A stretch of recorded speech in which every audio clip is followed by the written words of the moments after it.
నమస్తే, welcome to our channel. నకిలీ మద్యం కేసులో అరెస్ట్ అయినటువంటి జోగి రమేష్ బెయిల్ పైన విడుదలైన తర్వాత ఆయన చేసినటువంటి కామెంట్స్ని ఏ విధంగా చూడాలి? మరి ఇదొక అక్రమ అరెస్ట్ అంటూ రెడ్ బుక్ గురించి, అదేవిధంగా లోకేష్ గారి గురించి కూడా కొన్ని కీలక కామెంట్స్ చేశారు. అంతేకాకుండా మళ్ళీ చంద్రబాబు నాయుడు గారి ఇంటికి వెళ్లాల్సి వస్తుంది అంటూ ఆయన చేసినటువంటి కామెంట్స్ని ఏ విధంగా చూడాలో తెలుసుకునే ప్రయత్నం చేద్దాం. దీన్ని విశ్లేషించడానికి మనతో పాటుగా ఉన్నారు సోషల్ యాక్టివిస్ట్ శ్రీలీల గారు. నమస్తే మేడం. నమస్తే అమ్మా. నిన్న మీరు కూడా చూసే ఉంటారు మేడం, జోగి రమేష్ చేసినటువంటి కామెంట్స్. మరి బెయిల్ పైన విడుదలైన తర్వాత ఆయన ఒక స్టేట్మెంట్ ఇస్తూ ఇది ఒక అక్రమ కేసు, రెడ్ బుక్ రాజ్యాంగం రెడ్ బుక్లో భాగంగానే నడుస్తుంది అంటూ మాట్లాడమే కాకుండా మళ్ళీ చంద్రబాబు నాయుడు గారు ఇంటికి వెళ్లాల్సి వస్తుంది. ఏంటి, ఆల్రెడీ ఒక కేసులో అరెస్ట్ అయ్యి వచ్చిన తర్వాత కూడా ఇటువంటి కామెంట్సే చేయడాన్ని ఏ విధంగా చూడాలంటారు? పబ్లిక్గా ఒప్పుకున్నాడు. ఆల్రెడీ నేను ఒకసారి దౌర్జన్యం అక్కడికి దొమ్మి చేయడానికి వెళ్ళాను, మళ్ళీ ఇంకోసారి వెళతానని చెప్తున్నాడు. ఇప్పుడు పోలీసులు కళ్ళు తెరుస్తారా, వీళ్ళ మీద చర్యలు తీసుకుంటారా చూడాలి. జేసీ దివాకర్ రెడ్డి గారిని అరెస్ట్ చేసినప్పుడు వైఎస్ఆర్సీపీ పార్టీ అధికారంలో ఉన్నప్పుడు ఈ విధంగానే అతని హత్యా ప్రయత్నం జరగబోతుంది అన్న ఉద్దేశంతో వాళ్ళకు తెలిసిన వాళ్ళ వ్యక్తులు ఎవరైతే ఉంటారో వాళ్ళంతా వచ్చి ఆయన్ని సేఫ్ తీసుకువెళ్దామని చెప్పి వస్తే మళ్ళీ అక్కడ కేసు నమోదు చేసి అరెస్ట్ చేశారు. రోడ్డు మీద హంగామా సృష్టిస్తారా, బెయిల్ మీద బయటకు వచ్చినప్పుడు ఏంటని. మరి ఆ రోజున ఆయనకు ఒక న్యాయం, ఈ రోజున ఈయనకు ఒక న్యాయమా? ఏసీపీ మీద ఏ విధంగా విరుచుకుపడ్డాడో చూసాం. ఆ జనాలేంటి, ఆ గొడవ ఏంటి, మీరు చేసేదేంటి? ఈ రోజున వైఎస్ఆర్సీపీ పార్టీ మనుగడ కోల్పోతుంది అనేది ఒకటైతే, అబ్బే లేదు మా పార్టీ మామూలుగా ప్రజల్లో ప్రతిధ్వనించట్లేదు అంటున్నారు. ఏ విధంగా ప్రతిధ్వనిస్తుంది అంటే, ఎన్ని కేసులు ఉన్నాయి, ఎన్ని తప్పులు చేశారు, ఏ విధంగా దోచుకున్నారు అనే దాని మీదే నడుస్తుంది ఎంతసేపటికి. ఇవన్నీ ఒక ఎత్తు అయితే మేడం, అసలు అరెస్ట్ అయ్యి బయటకు వచ్చేటప్పుడు కూడా డీజేలు అవన్నీ పెట్టుకుని ఏదో సాధించిన వారిలో వస్తున్నారని చాలా మంది చెప్తూ ఉన్నారు. ఈ రోజున ప్రజల్లో తీవ్రమైన వ్యతిరేకత. ఈ మాటలు అందితే జుట్టు, అందకపోతే కాళ్ళు అన్నట్లుగా ఉంది ఈ రోజున జోగి రమేష్ మాట్లాడే మాటలు. ఎందుకు అంటే మనం చూసాం, అరెస్ట్ చేసినప్పుడు వీళ్ళని ఎంక్వైరీ చేసినప్పుడు వీళ్ళ ఫోన్ కాల్స్ కానివ్వండి, వీళ్ళు ట్రాన్సాక్షన్స్, బ్యాంకు ట్రాన్సాక్షన్స్ కానివ్వండి, వీళ్ళు ఎప్పుడెప్పుడు ఎవరితో మీట్ అయ్యారు, వీళ్ళ గూగుల్ టేక్అవుట్ కానివ్వండి, ఇవన్నీ చూసినప్పుడు వీళ్ళ అన్నదమ్ములిద్దరు రాము రమేష్ ఏదైనా సమాధానం చెప్పారా? తెలియదు, గుర్తులేదు, మర్చిపోయా. ఇప్పుడు ఒళ్ళు కొవ్వెక్కిన మాటలు ఎందుకు వస్తున్నాయి? ప్రజానాయకుడిని, ఒక జననాయకుడిని, జననేతని ఈ రోజున ఈ విధంగా మాట్లాడుతూ ఉంటే ఏ విధంగా చూస్తూ ఊరుకుంటుంది వ్యవస్థ? ఎందుకు సైలెంట్గా ఉండిపోయారు? జగన్మోహన్ రెడ్డి అలానే మాట్లాడతాడు, కాకాణి గోవర్ధన్ రెడ్డి అలానే మాట్లాడతాడు. వీళ్ళు భయంకరమైన దోపిడీలు చేసి రాష్ట్రాన్ని కొల్లగొట్టేసి ప్రజల ప్రాణాలు తీసే విషాన్ని అమ్మి దాంతో బిజినెస్ చేసి వాళ్ళ రక్తాన్ని పీల్చి జైళ్ళకి వెళ్ళి బెయిల్ మీద బయట తిరుగుతూ ఇట్లాంటి మాటలు మాట్లాడుతున్న వ్యక్తుల్ని ఏం చేయాలి?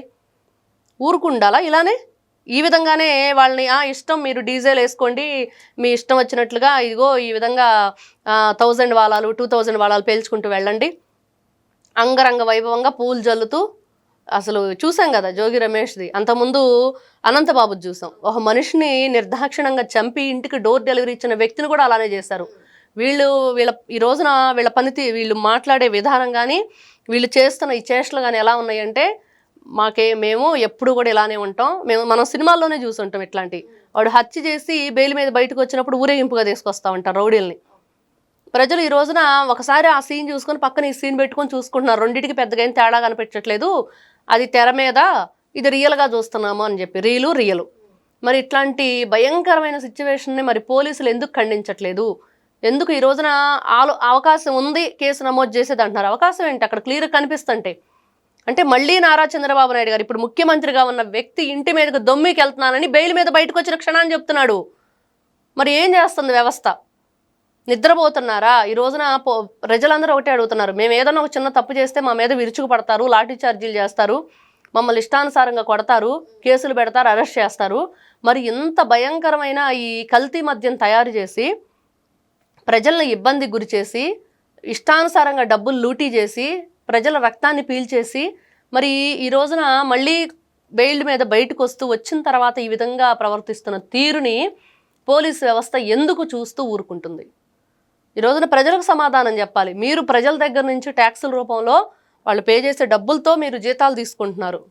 మరి ఈ రోజున వాళ్ళకు సమాధానం చెప్పాలి. పోలీసు వ్యవస్థను ఎన్ని విధాలుగా, సప్త సముద్రాల అవతలున్నా కూడా వదిలిపెట్టను, రిటైర్డ్ అయినా కూడా వదిలిపెట్టను, ఒక్కొక్కరి సంగతి తేలుస్తానన్న జగన్మోహన్ రెడ్డి మాటలకు భయపడుతుంది పోలీసు వ్యవస్థ అని ప్రజలు అంటున్నారు. ఆ నిందలను మీరు ఆ విధంగా భరిస్తారా? లేదు, కనిపించిన నాలుగే సింహమే పోలీస్ అన్న దానికి మీరు ఆదర్శంగా నిలబడతారా? అంటే ఇప్పుడు ఈయన పైన సుమోటోగా కేసు నమోదు చేసుకున్నట్లయితే వెంటనే బెయిల్ రద్దయి మళ్ళీ అరెస్ట్ అయ్యే అవకాశాలు ఉన్నాయంటారా? ఖచ్చితంగా చేశారు కదా ఆ రోజు దివాకర్ రెడ్డి గారిని. మరి ఆయనకో న్యాయం ఈయనకో న్యాయం కదా. వాళ్ళేం వీళ్ళలాగా మళ్ళీ మేము వస్తాం నీకు సంగతి తెలుస్తామని అనలేదు కదా. నేను లిటరల్లీ మాట్లాడుతున్నాడు. నారా చంద్రబాబు నాయుడు ఇంటి మీదకి దొమ్మికి వెళ్తానంటున్నాడు.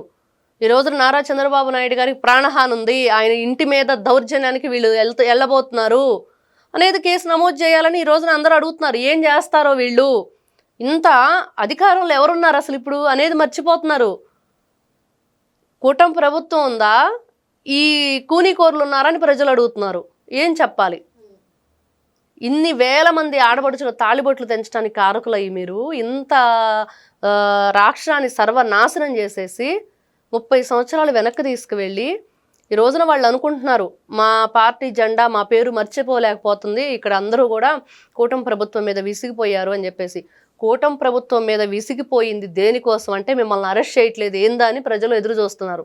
వాళ్ళల్లో ఉంది ఒకే ఒక అసంతృప్తి ఏంటి అంటే ఇంకా వైఎస్ఆర్సీపీ పార్టీ వాళ్ళు అధికారంలో ఉన్నప్పుడు మా మీద ఏదైతే ఒక భయంకరమైన పరిపాలన కొనసాగించారో దానికి వాళ్ళు శిక్ష అనుభవించాలి అని దాని మీద అసంతృప్తిగా ఉన్నారు.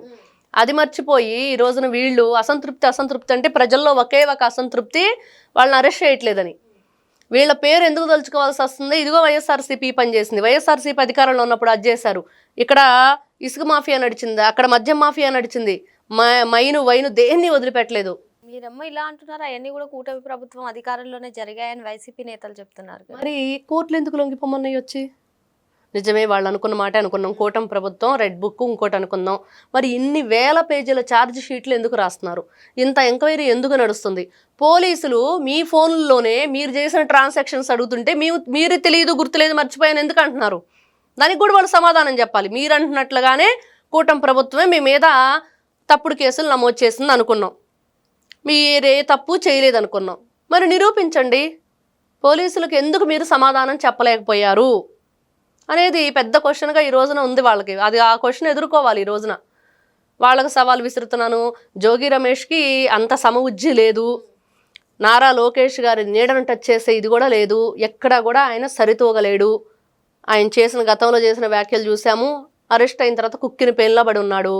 ఈ రోజునేమో మళ్ళీ ఓతగా ఎగిరెగిరి పడుతున్నారు. అరెస్ట్ చేశారు అంటున్నారు, మరి నకిలీ మద్యం జరగలేదంటారా? మరి జోగి రమేష్ ఆ విధంగానే మాట్లాడుతున్నారు. ఈ రోజున ఎవరైతే ఆ రోజున తనకి అద్దేపల్లి జనార్దన్ రావు, మరి అద్దేపల్లి జనార్దన్ రావు నువ్వు బాల్య స్నేహితులు, జీడీలు కొనుక్కున్నాము, అవి కొనుక్కున్నాం, ఈ కొనుక్కున్నాం, వాళ్ళ ఇంటికి నేను వెళ్తా, మా ఇంటికి వాళ్ళు వస్తారు, పక్క వీధే పక్క ఇళ్ళే అని చెప్పి చాలా స్టోరీ చెప్పాడు.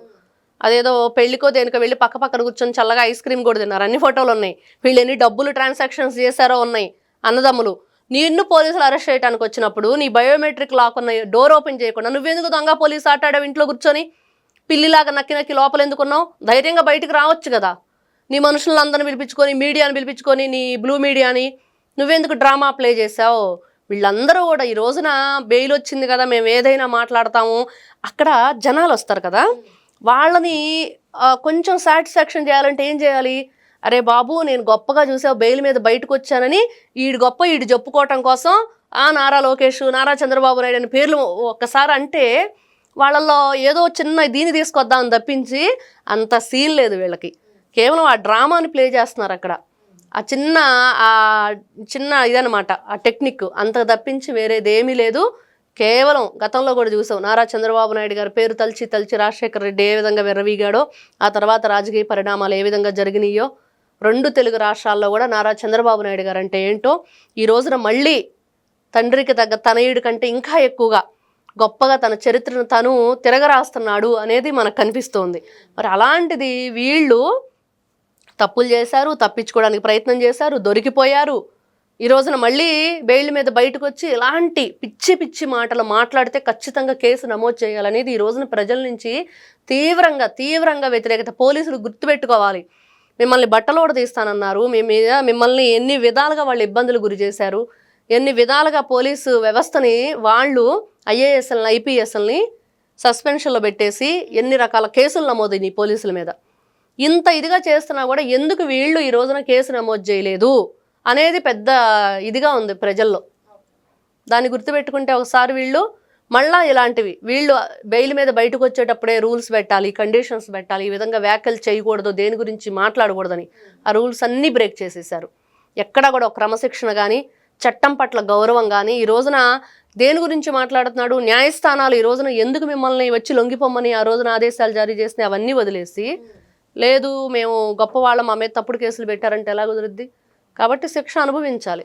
మరో అంశంతో మళ్ళీ కలుద్దాం. Thank you madam. నమస్తే అమ్మ.